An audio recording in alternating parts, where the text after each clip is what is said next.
everyone, today I want to talk to you about online markets and what I have learned in the process of running them over the last few months and years, because I've been doing it for quite a while, but in the last few months have really come to the forefront, and they have kept some small businesses afloat and alive.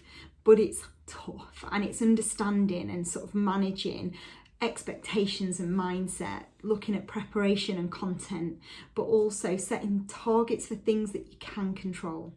Online markets are a very different beast to in-person markets, and it's just one part of your sales strategy. And it's about your sales, obviously, but it's also about visibility. And in a world where we can't get out and sell in person, how are we going to increase our visibility as a product-based business? Online markets create opportunity, and we have to look at the broader sort of and wider aspects of this. So it's about speaking about sales. They give you the opportunity to talk about selling and connecting directly with your customers. It's about getting prepared and gaining followers and a new audience, making sales, connecting and collaborating with people within your community. So having like little mini hubs where you all share one another and support one another. And it's just about feeling connected with the wider community as well. So an online market creates all these opportunities, and we have to look at it as an opportunity to do all these things. It's about taking things away from the event. And when I say the event, it's not just what happens on the day, it's all that comes before it and potentially bits that come after it as well.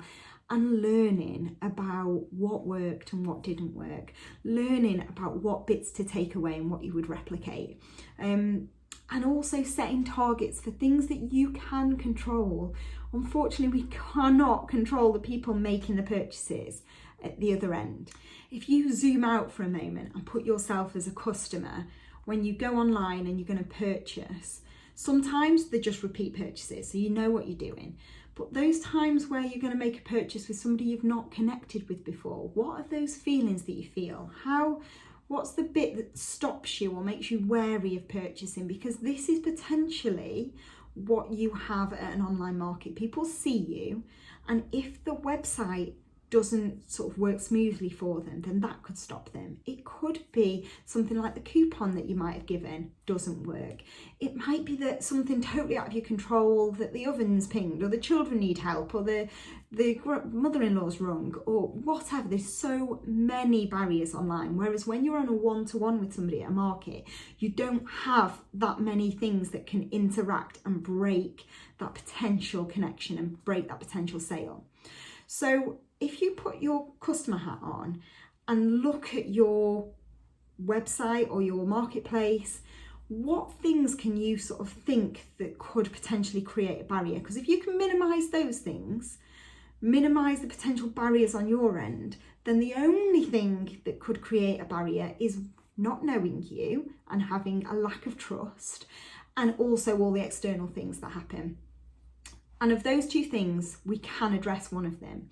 So you've addressed your shop and sorting that out, but then we can also address the idea of people not knowing you very well, not trusting you. So let's dive in to my 5 ways to maximize opportunity at an online market. First of all, it's preparation. It's preparation in getting your products ready, getting your shop and your marketplace, wherever you're directing people to, ready, getting your images done and your content done. All of these things are really important. So let's start at the beginning. You've agreed to take part in a market and you need to get some really nice images done. Very often the market organisers will provide you with templates. Where possible, for your own grid and things, try and use images of your own products and maybe overlay the text about the market. Or if you have to, use your own text, because it is your social media grid. So it has to be, one, really clear that it is from you and it's your branding, but also really clear about information given about the market. So images, because it's online, because they can't pick it up and feel it and touch it, your images need to be really bright, really easy to engage with, and maybe make some connection with the customer and you, so they can see that it's your work. Plan plan your social content. So have one post a day on social media, and this can go across all platforms. Somebody once said to me, I don't want to be spamming my audience. When you are on social media, about 10% of your audience actually sees these posts. So even if you put 5 out in one day, there would still be people in your audience that do not see them. And ultimately, you want people to know what's happening at the end of the week, and it's really important that you bring your customers along. If you send one email a day out to your email list, that would be spamming. So you just need to drop them one email at some point. So this is part of your preparation to say, I'm going to be taking part in this event. Here's the link to it. Here's what I'm selling. Here's maybe even some other people that are going to be taking part. Give them a reason to go. And because it might not be that they need your product right now, but if everybody's doing this and it's part of the wider community, you're bringing everybody together at the same time. And the whole part of online markets is a community, it's a team, and you cannot do it if 1 or 2 people are just being selfish and not sharing. You have to all pull together. That's something that I just think goes without saying, and it's something that I feel that our community does really, really well. So everybody's in it together. Right, number 2 is adding value. You have to give your customer some brilliant content and value and things that they connect with. So we talk about in the marketing world of like know, like, trust. People have to know you and like you and then trust you on the most parts before they buy, unless it's an essential item. But if it's an item of desire, or it's just a product that they quite like, but because they know and like you and trust you, they are more likely to press that buy button. So have a think about that when you are putting out your content. Give them information, a little bit about you and a little bit about your business. Give them social proof. Tell them some customer feedback that you've had. Tell them your story and your inspirations and your values behind your business, because these are the things that people connect with. So give them some valued content that they can really feel part of your business. Number 3, I've just touched on it slightly, is about community, and you have to be a real team player. And one thing that I've seen that works really well is just sharing one another's work. Just get a group of you together where you can share one another's work. You can maybe write a blog about it. Other things that I've seen work really well is do lives together. So you're sharing one another's audiences. And these, I know, feel initially really scary, but actually after you've done one, it's really lovely. It's just chatting. It's just a Zoom conversation or a telephone call. And okay, some people might be watching, but you won't get loads of people watching initially. Like, that generally doesn't happen. It's really busy out there and people have got busy lives. But they might watch afterwards, and then that's the pressure off you. So if you feel like you can, have a go at doing a live.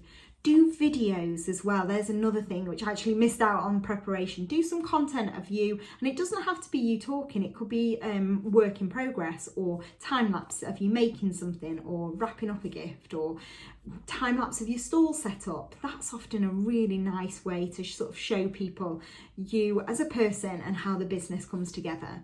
So the community is so important.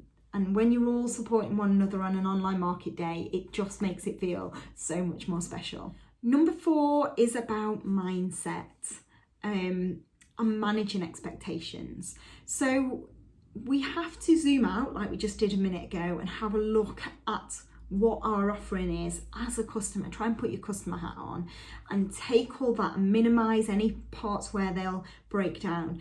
But we can only impact the things that we can positively change. So we can positively change how we interact on social media. We can step it up for a week. That's all we're asking, a week of stepping it up and sort of really sharing and be part of the community.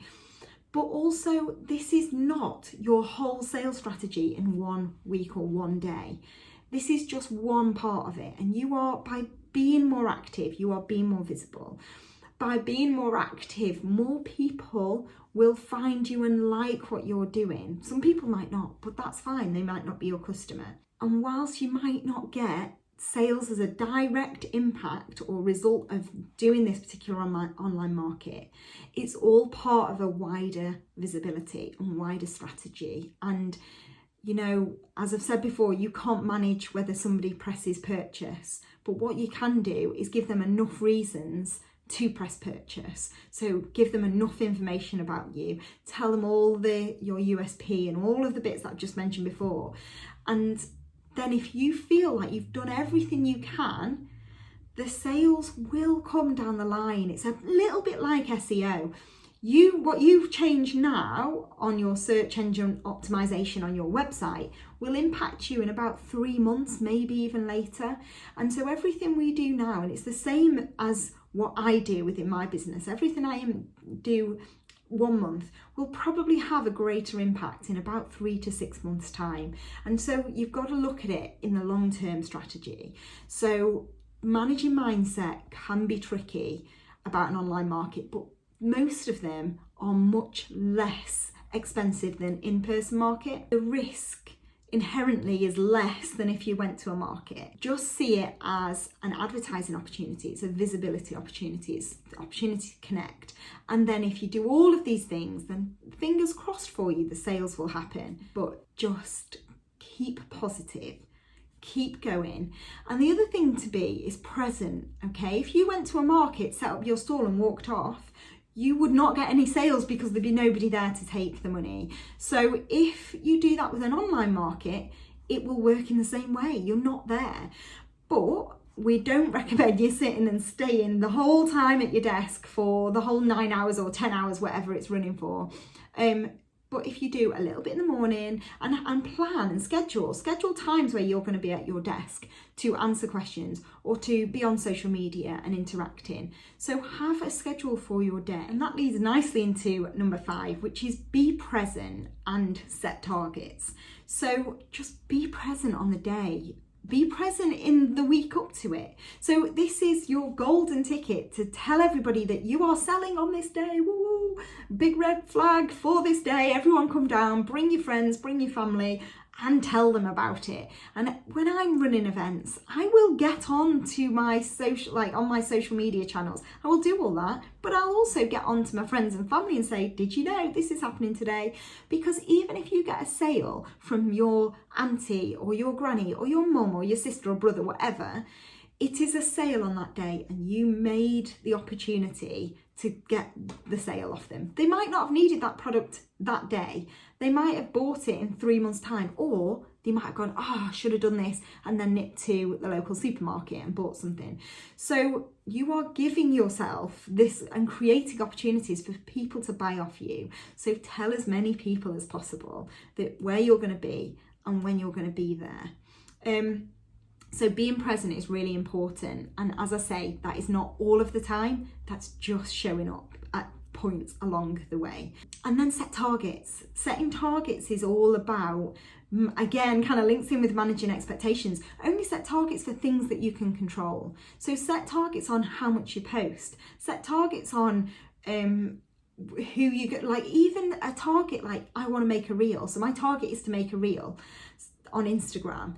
So learn about how to make a reel and do it. That might be something you've never done before, but Instagram are really pushing them at the moment. So get in and do that. Set a target that you're going to do an IG live with somebody, or you're going to go onto Facebook and do a live on your account there.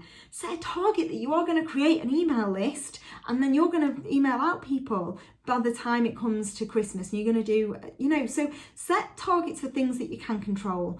Don't set targets, particularly for online markets, about how many sales you're going to get, because it's a losing battle, because you cannot physically make people press purchase.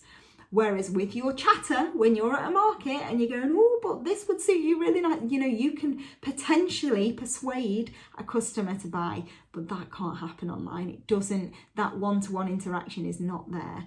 And so just manage those expectations. If you head over to the comments, there is a link to a blog that attaches to this, and there is going to be a downloadable sheet or an image on there that lists just some things that you can do to be proactive in the run up to an event and actually on the day. good luck everyone. I hope you do well, and yeah, anything that you find that's works really well, pop them in the comments below, because it's really great to share ideas and let other people know what worked for you.